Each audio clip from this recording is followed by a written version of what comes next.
બેસો ને.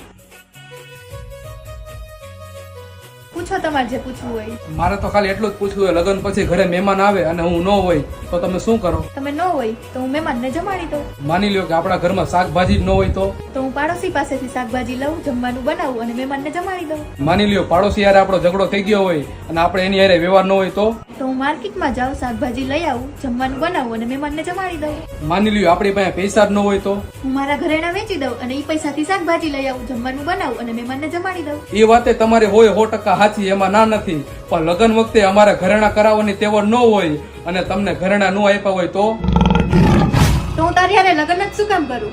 લુખા. તો હાલ નીકળ અહીંથી અને આજ પછી અમાર ડેલીએ દેખાતો નહીં. જાઓ છો ક્યાં? જમતા તો જાઓ. નથી જમવું, ઈ જમવાનું કુવામાં નાખી દ્યો અને ઓલી અંદર હે ને એને નાખી દ્યો.